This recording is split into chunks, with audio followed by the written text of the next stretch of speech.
Hi hello everyone good morning. ಎಲ್ಲರಿಗೂ ಬೆಳಗಿನ ಶುಭೋದಯಗಳು. ನನ್ನ ಮಾರ್ನಿಂಗ್ ರೊಟೀನ್ ಡೈಲಿ ಇದ್ದೇ ಇರುತ್ತೆ ಆ್ಯಕ್ಚುಲಿ. ಮಾರ್ನಿಂಗ್ ಎದ್ದು ಬಾಗಿಲಿಗೆ ನೀರು ಹಾಕಿ ರಂಗೋಲಿ ಬಿಟ್ಟು ಅದೆಲ್ಲ ನಾನು ಕ್ಲಿಪ್ಪಿಂಗ್ಸಲ್ಲಿ ಆ್ಯಡ್ ಮಾಡಿಲ್ಲ. It's okay. ಬಟ್ ಹಸುಗಳದ್ದು ಹಾಲೆಲ್ಲ ಕರೆದು ಮುಸ್ರೆ ಎಲ್ಲ ಇಡೋದು ಇದೆಲ್ಲ ನನ್ನ ಡೈಲಿ ರೊಟೀನ್. ಆಮೇಲೆ ಒಳಗಡೆ ಬಂದು ನಮ್ಮ ಅತ್ತೆ ಮಾವ ನಮಗೆ ಎಲ್ಲ ಕಾಫಿ ಮಾಡ್ಕೊತೀನಿ. ಕಾಫಿ ಆ್ಯಡ್ ಮಾಡಿಲ್ಲ. ನೆಕ್ಸ್ಟ್ ಚಪಾತಿಗೆ ಸ್ವಲ್ಪ ಮಶ್ರೂಮ್ ಗೊಜ್ಜು ಮಾಡಿದ್ದೆ. ಸೊ ಅದನ್ನು ತಿಂದ್ಕೊಂಡ್ವಿ. ಆ್ಯಂಡ್ ಅದು ಇದು ಸ್ವಲ್ಪ ಕೆಲಸಗಳೆಲ್ಲ ಮುಗಿಸ್ಕೊಂಡು ನನ್ನ ಮಗಳು ಸ್ಕೂಲಲ್ಲಿ ಎಕ್ಸಾಮ್ದು ರಿಸಲ್ಟ್ ಅನೌನ್ಸ್ಮೆಂಟ್ ಇತ್ತು. ಸೊ ರಿಸಲ್ಟ್ ಅನೌನ್ಸ್ಮೆಂಟ್ಗೋಸ್ಕರ ಬೇಗ ಬೇಗ ಎಲ್ಲ ರೆಡಿ ಮಾಡಿದ್ವಿ. ನಮ್ಮ ಹಸ್ಬೆಂಡ್ ಕೂಡ ಇದ್ದರು. ಸ್ಕೂಲ್ ಕಡೆ ಹೋಗಿದ್ವಿ. ಅವಳಿಗೆ ರಿಸಲ್ಟ್ ತುಂಬ ಚೆನ್ನಾಗಿ ಸ್ಕೋರ್ ಮಾಡಿದ್ದಾಳೆ. ಬಟ್ ಲಿಟಲ್ ಬಿಟ್ ಒಂದು ಮಾರ್ಕ್ಸ್ ಚೆನ್ನಾಗಿ ಕಳ್ಕೊಂಡಿದ್ದಾಳೆ. But she is good. ಮನೇಲಿ ಮಾತ್ರ ತುಂಬ ಹಠ ಮಾಡ್ತಾರೆ.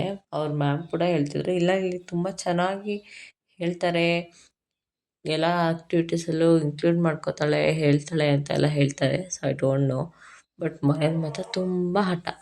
ಸೊ ಇವತ್ತು grand parents and parents day celebration ಇಟ್ಕೊಂಡಿದ್ರು ಸ್ಕೂಲಲ್ಲಿ. ಸೊ ಅವ್ರ ಅಜ್ಜಿನೂ ಕರ್ಕೊಂಡೋಗಿದ್ವಿ ಜೊತೆಗೆ. ಅವ್ರಿಗೂ ಕೂಡ ಸಣ್ಣ ಪುಟ್ಟ ಗೇಮ್ಸ್ ಎಲ್ಲ ಆಡಿಸಿದ್ರು. ನಮಗೂ ಕೂಡ ಮೇಕಪ್ ಆ್ಯಂಡ್ ಪ್ರಪೋಸಲ್ ಅಂತ ಒಂದು ಗೇಮ್ ಇಟ್ಕೊಂಡಿದ್ರು. ವೀಡಿಯೋ ಮಾಡ್ಕೊಳಕ್ಕೆ ಯಾರೂ ಇರಲಿಲ್ಲ. ಸೊ ನೋಡಿ ಅದು ಈ ಥರ ನಮ್ಮನ್ನು ಪೇರೆಂಟ್ಸ್ನ ಆ ಕಡೆ ಇಟ್ಕೊಂಡಿರ್ತಾರೆ, ಕಳಿಸಿರ್ತಾರೆ. ನಮ್ಮ ಮಕ್ಕಳಿಗೆ ಈ ಥರ ಕವರ್ ಮಾಡಿ ಇಟ್ಟಿರ್ತಾರೆ. ನಾವು ಅವ್ರನ್ನ ಫೈನ್ ಮಾಡಬೇಕು. ಟಚ್ ಕೂಡ ಮಾಡೋಂಗಿಲ್ಲ. ಗೆಸ್ಸಲ್ಲಿ ಫೈನ್ ಮಾಡಬೇಕು. ಚೆನ್ನಾಗಿತ್ತು ಗೇಮ್ಸ್ ಎಲ್ಲ. ನಮ್ಮ ಮಗಳನ್ನ ಹುಡ್ಕೋಕ್ಕಾಗಲಿಲ್ಲ.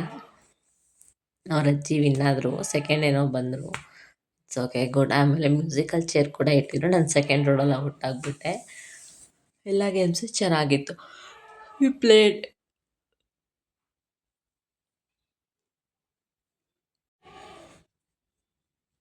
ತುಂಬ ಚೆನ್ನಾಗಿ ಪೇರೆಂಟ್ಸ್ ಕೂಡ ಎಂಜಾಯ್ ಮಾಡಿದ್ರು. ಚೆನ್ನಾಗಿತ್ತು ಪ್ರೋಗ್ರಾಮ್ಸ್ ಕೂಡ. ಗ್ರ್ಯಾಂಡ್ ಪೇರೆಂಟ್ಸ್ ಮತ್ತು ಪೇರೆಂಟ್ಸು ಸಿಗೋದೇ ಅಪರೂಪ. ಸೊ ಕನಕದಾಸ ಜಯಂತಿ ದಿನ ಹಾಲಿಡೇ ಇರುತ್ತೆ ಅಂತ ಸೆಲೆಬ್ರೇಷನ್ ಇಟ್ಕೊಂಡಿದ್ರು. It's been good day. ಮಕ್ಳಿಗಂತೂ ತುಂಬ ಖುಷಿಯಾಯಿತು. ಚೆನ್ನಾಗಿತ್ತು ಪ್ರೋಗ್ರಾಮ್. ಅಟ್ ಲಾಸ್ಟ್ ಮನೆಗೆ ಬಂದ್ವಿ. Thank you.